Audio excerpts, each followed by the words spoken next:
ॐ कामना कल्पवृक्षाय वासुदेवाय धीमहि करुणाकरचित्ताय पुरुषाय नमो नमः। भक्तवत्सल भगवान को आदरणीय भक्त सज्जनवृन्द, आउनुहोस् सत्संग कार्यक्रमलाई आजको शुभारम्भ गरौँ। सन्त महात्मा खुसी हुन्छन् हाम्रो परिश्रमले यदि कसैको कल्याण हुन्छ भने आफ्नो परिश्रमलाई सार्थक सम्झन्छ। दक्षिणाले के को मूल्य चुकाइएलाई? सबभन्दा ठुलो मूल्य कथाको सत्सङ्गको सबभन्दा ठुलो मूल्य दक्षिणा पैसा दिएर हुँदैन, दक्षिणा दिएर धन दिएर हुँदैन।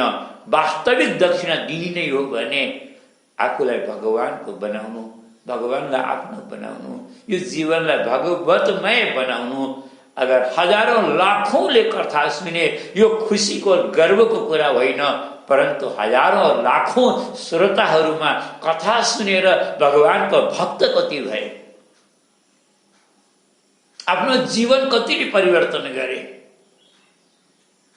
संसारलाई हेर्ने नजरिया दृष्टि कतिले सुधारे, कतिले परिवर्तन गरे।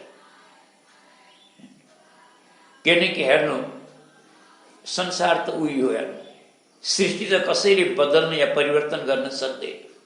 एउटा दुराचारी, अनाचारी, व्यभिचारी हुन्छ, मठ मन्दिरमा गएर पनि अर्काका चेलीबेटीलाई नै को दृष्टि गर्दछ। परन्तु एउटा सज्जन, भागवत कृपा प्राप्त गुरुजनको छत्र छायामा हुर्केको, सत्सङ्ग गरेको यदि सज्जन छ भने कुनै सुन्दरी कन्यालाई देखेर राधा रानीको कल्पना गर्न सक्छ। हाम्रो त धर्म नै महान छ। एक दिन एउटा प्रश्न आएको छ, सनातन धर्म माने हाम्रो धर्म महान किन छ, यस विषयमा बोल्नु भनेर यहाँ मलाई भने एक दिनको विषय नै यही गरौँला भने। हाम्रो धर्म किन महान छ, किन आवश्यकता छ यही धर्म गर्ने। एक दिन सेवा गरौँला, जाने कुरा निवेदन गरौँला। आउनुहोस्, आज सुखदेव स्वामीले 4 अध्यायमा यही परीक्षा गर्नुभयो कि मैले परिश्रम गरेर गला सुकाइकन परीक्षितलाई कथा त सुनाउन आनन्द आउँछ, सुनाउला। पर 7 दिनपछि परीक्षित तिमीलाई कथा कस्तो लाग्यो भनेर सोद्धा कदाचित परीक्षितले उत्तर दिए, गुरुदेव मलाई त कथामा ध्यानै थिएन, मेरो ध्यान त 7 दिनपछि आउनेवाला तक्षक नागमा थियो, कहिले आएर मलाई डस्छ र म मर्छु भन्ने मलाई खालि त्यही मात्रै ध्यान थियो। त्यही भएर कथा कस्तो तितो थियो कि पिरो थियो कि मिठो गुलियो कस्तो थियो मलाई त केही थाहा भएन। यदि परीक्षाले यस्तो उत्तर दिए भने हामीले सोचौँ यो कथा सुनाउनु परिश्रम गर्नु बेकार भयो कि नै, व्यर्थ भयो कि नै। त्यही भएर 4 अध्यायसम्म उहाँले मङ्गलाचरण पनि नगरिकन, साँच्चै भने मङ्गलाचरण नगरिकन कुनै सन्तले कथा सुरु गर्छन् त, त्यसै पनि बुझौँ न। त्यही भएर 4 अध्यायसम्म खालि परीक्षितको गुरुदेवले परीक्षा गर्नुभयो। परीक्षितको अवस्था कस्तो छ, यिनको ध्यान कहाँ छ, यिनको सोच कहाँ छ, तक्षक नागमा छ कि भगवानको कथामा छ। तब परीक्षितले भने, गुरुदेव म सत्य भन्छु, मलाई तक्षक नागको डर छैन, मलाई मर्छु भन्ने बिल्कुलै डर छैन, छोडिदिनुहोस्। मर्न त मलाई 7 दिनमा तक्षक नाग आएर नडसे पनि एक दिन फेरि पनि मर्नै पर्छ। मर्न त मर्छ, एउटा न एउटा निमित्तले, एउटा न एउटा कारणले मर्ने त सबै हो। बिना निमित्त कोही मर्दैन, निमित्त कोही न कोही हुन्छ। मेरो काल एउटा तक्षकलाई निमित्त बनाएर आएको, यति मात्रै फरक हो गुरुदेव। मलाई त्यो कालको कोही डर छैन, मलाई त प्रभुको कथा सुनाउनुहोस्। हजुर जस्तो सद्गुरुका मुखबाट प्रभुको पवित्र चरित्र श्रवण गर्न चाहन्छु।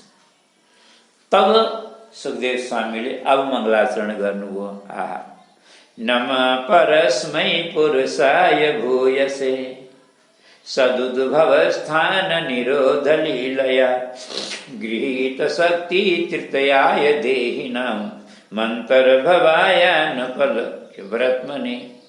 इति मीठो छ। भूयो नमः सद्वृजिन चिदे सतां असंभवाय अखिल सत्त्वमूर्तये पुंसां पुनः पारमां सासमे व्यवस्थितानामनुमृग्यदाससे। यत्कीर्तनं यत्स्मरणं यदीक्षणं यद्वन्दनं यत्श्रवणं यदर्हणं लोकैष सद्यो विधुनोति कल्मषं तस्मै सुभद्र सर्वसे नमो नमः। के भन्नुहुन्छ? जुन प्रभुको मङ्गलमय पवित्र नामको यदि कसैले कीर्तन गर्छ भने त्यसको जीवन मङ्गलमय हुन्छ। यत् कीर्तनम यत् स्मरणम, जसका श्री चरणको स्मरण गर्छ, जसले पवित्र नामको कीर्तन गर्छ, और जसले भगवानका श्री विग्रहको दर्शन गर्छ, यदीक्षणम यद वन्दनम, जसले भगवानको वन्दना गर्छ, स्तुति प्रार्थना गर्छ, जसले कथाको श्रवण गर्छ, जसले भगवानको पूजा गर्छ, सेवा गर्छ, सम्पूर्ण अमङ्गलहरूलाई त्यसले नाश गर्छ, सम्पूर्ण पापताप सन्तापलाई नाश गर्छ, त्यसले सम्पूर्ण संस्कारहरूलाई कर्मबन्धनहरूलाई नाश गरेर त्यसको जीवन परम मङ्गलमय हुन्छ, कल्याणमय हुन्छ। यस्ता पवित्र कीर्ति भगवान श्री हरिका चरण कमलमा म साष्टाङ्ग प्रणाम गर्दछु। तपस्विनो दान परा यशस्विनो मनस्विनो मन्त्र विलास मङ्गला क्षेमं न विन्दन्ति विना यदर्पणं तस्मै सुभद्र सर्वसे नमो।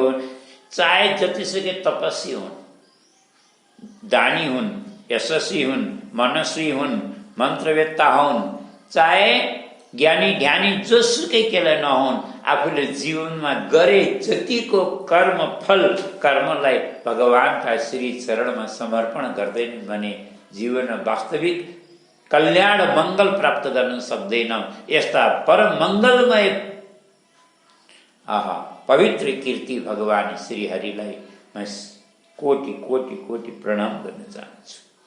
किरात होणान्द्र पुलिन्द पुलकसा आभीर काङ्का यवना खसादय अन्ये च पापा यदुपाश्रया शुद्ध्यन्ति तस्मै प्रभविष्णवे नमः।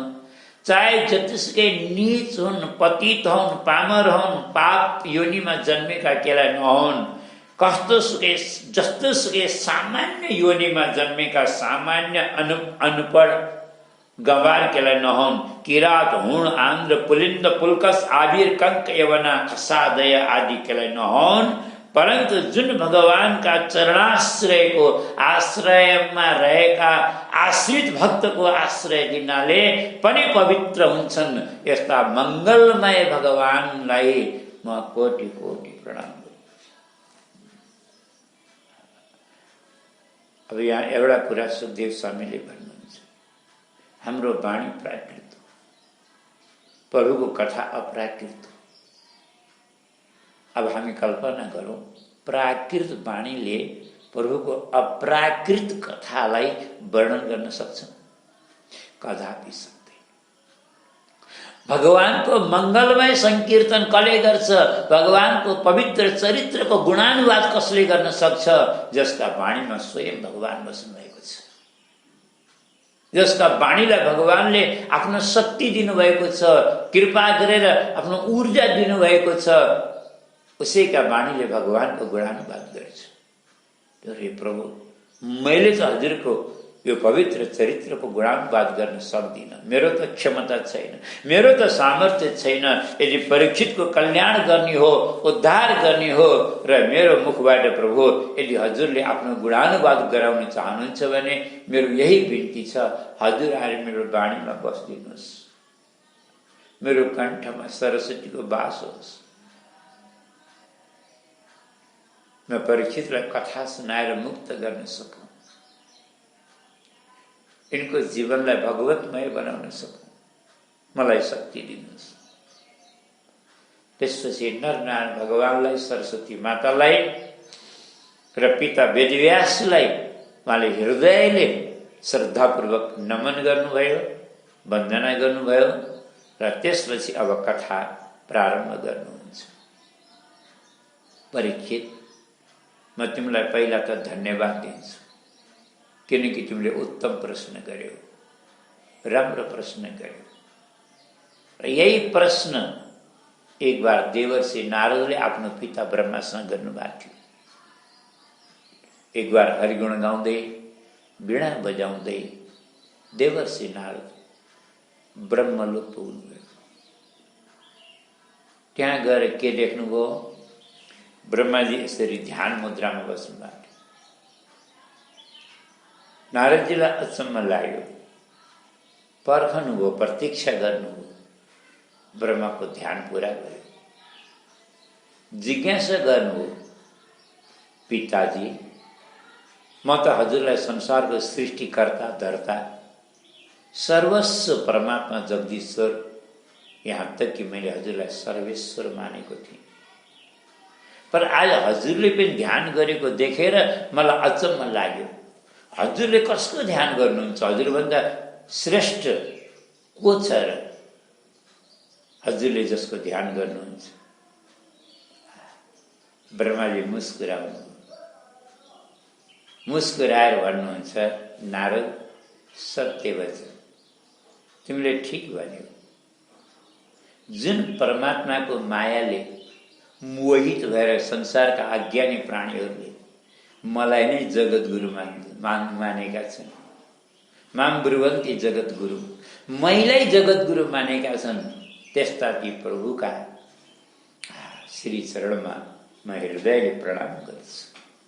म सर्वेश्वर होइन, म जगत नियन्ता होइन, म जगदीश्वर होइन, म त उस सर्वेश्वरको, उस परमात्माको, उस जगदीश्वरको म एउटा सेवक मात्रै हो। मैले गुणानुवाद, उनैको ध्यान, उनैको गुणानुवाद, उनैको कीर्तन, उनैको स्मरण गर्छु, जसको कृपाले मेरा इन्द्रियहरूले कहिले पनि गलत काम गर्दैनन्, मेरो मन कहिले असत मार्गमा जाँदैन। यो सृष्टि मैले रचेको होइन, मैले त उनैका आज्ञाको पालन गरेको, उनैका शक्तिको मैले विस्तार गरेको होइन। प्रभुले शक्ति नदिए मेरो के सामर्थ्य सृष्टि गर्ने? उनै परमात्मा जब जलमा एकाकी शयन गर्नुहुन्थ्यो, त उहाँको मनमा एउटा संकल्प उठ्यो, एकोहम बहुश्याम, म एकबाट अनेक बनौँ। तो इच्छा शक्ति नै प्रकृति बनेर प्रकट भयो। अब प्रकृति भनेको के हो भन्नु होला? सत्वगुण रजोगुण तमोगुणको साम्यावस्था नै प्रकृति। जब प्रकृतिमा विकृति आउँछ, विक्षेप हुन्छ, तब प्रकृतिबाट महत्त्व पैदा हुन्छ, क्षोभ पैदा हुन्छ। जब प्रकृतिमा क्षोभ पैदा हुन्छ तो महत्त्व पैदा हुन्छ, अनि महत्त्वबाट अहंकार। अहंकार 3 प्रकारको हुन्छ, सात्विक, राजसिक र तामसिक। सात्विक अहंकारबाट मनको र इन्द्रियका अधिष्ठात्री देवताहरूको उत्पत्ति हुन्छ।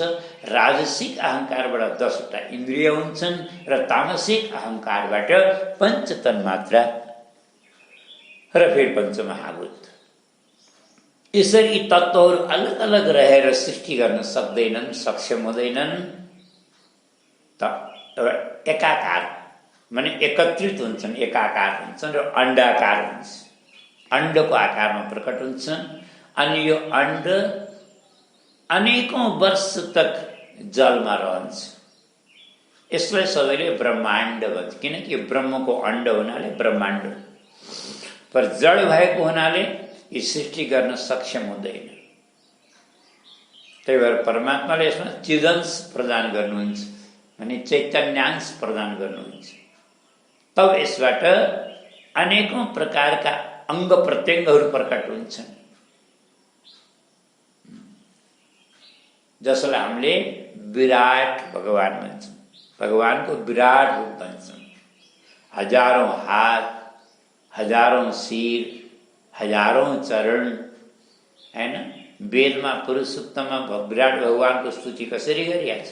सहस्रशिरेखा पुरुषः सहस्राक्षः सहस्रपात भन्छन् कि नहीं?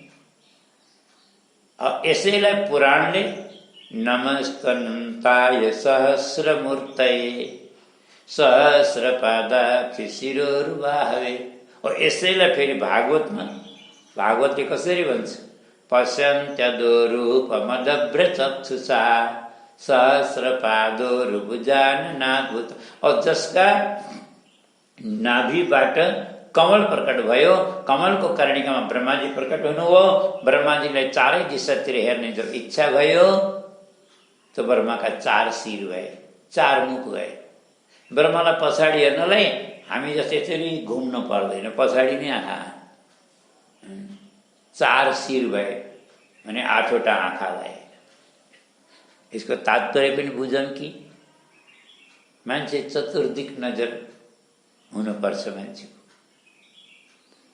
किनभने हेर्नु, सङ्कट और समस्या भनेको कुनै पनि दिशाबाट आउन सक्छ।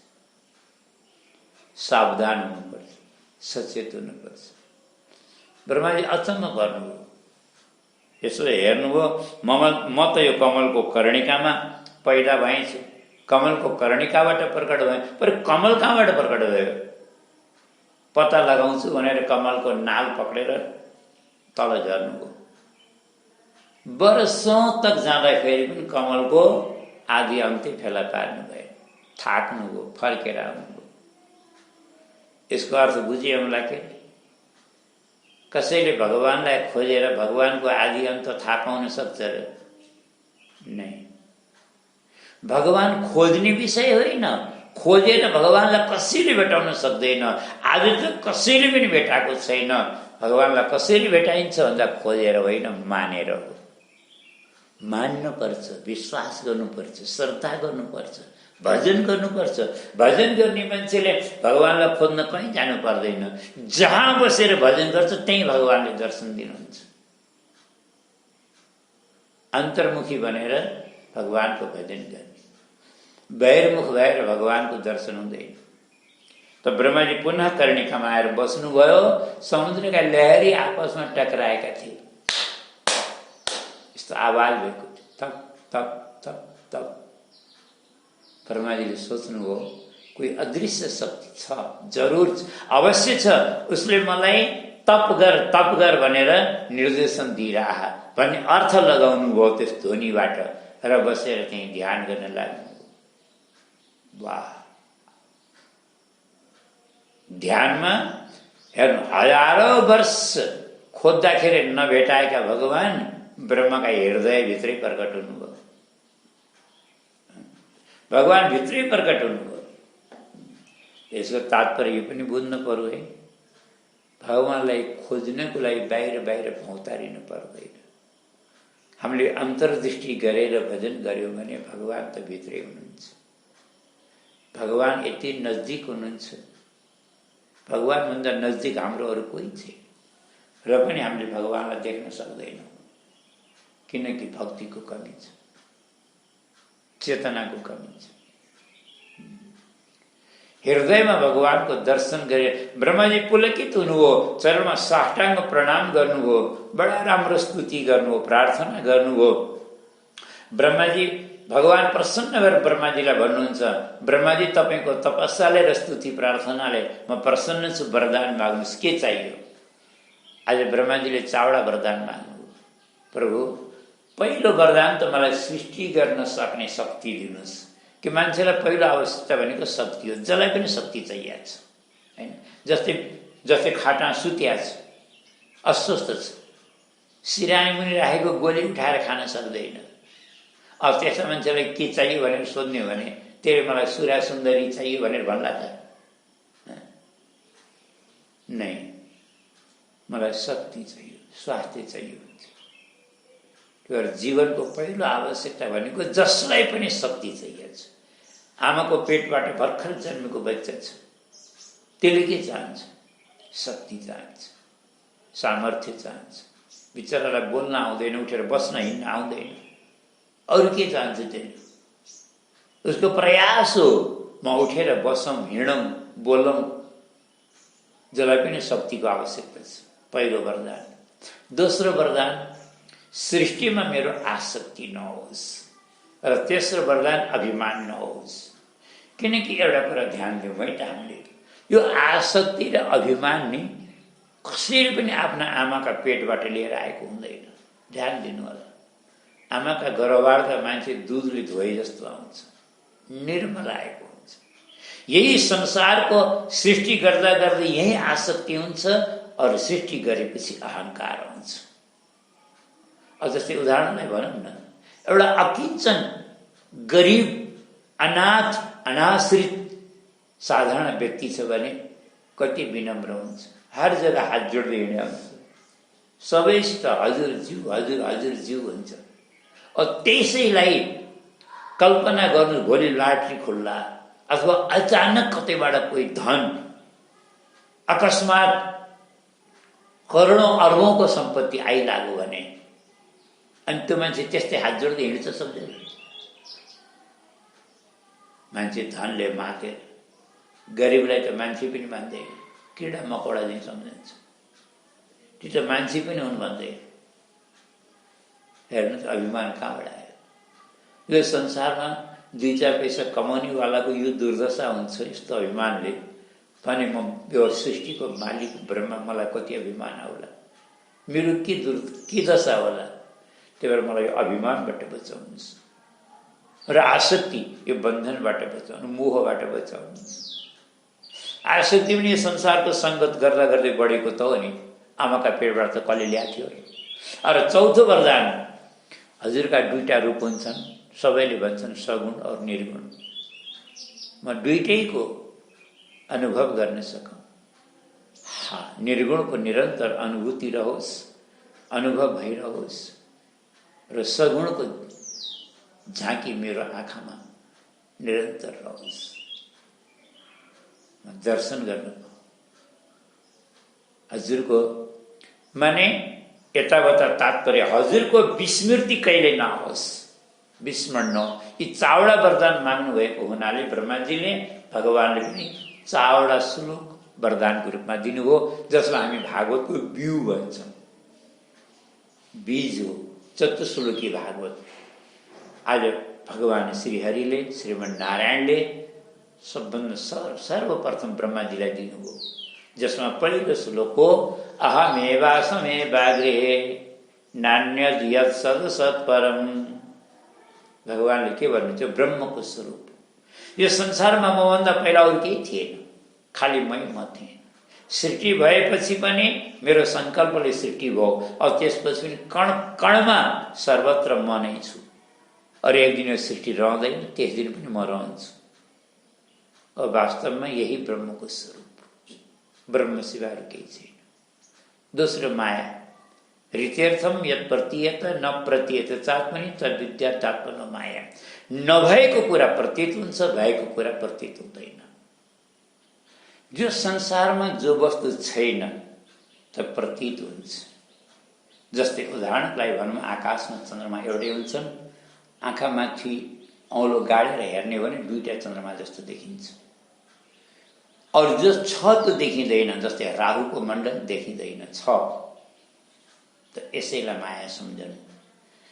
तद्विद्या दात्नो मायाम यथाभास यथातम।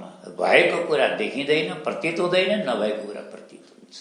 तेस्रो, यथा महान्ति भूतानि भूतेषु च वचेषु न प्रविष्टान्य प्रविष्टानि तथा तेषु न तेषु।